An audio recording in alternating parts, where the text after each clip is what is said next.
It's clear that we're saved by faith in Jesus alone. We can't be justified by keeping the law. However, it's also clear from many verses that after we're resurrected, believers will be judged and receive rewards according to what we have done. So what we do matters. We need to take a look.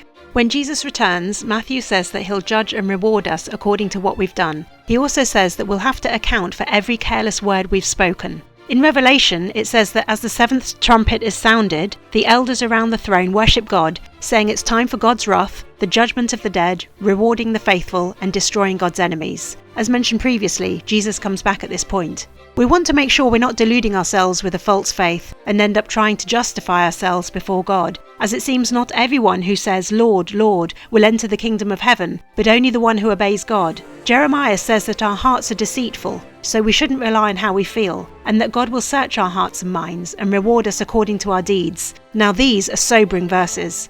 Paul explains it by saying that we're saved by faith in Jesus, which is like the foundation of a house, but then we're rewarded according to our deeds, which he compares to what building material we choose to build the house with. Our deeds may count for nothing and be burnt up on Judgment Day, but we'll be saved by our faith. This is not a popular message, but it's there, so we can't ignore it. Paul confirms that the timing of the judgment is after Jesus' return, when he'll expose the motives of our hearts and praise us accordingly. We can't hide a thing.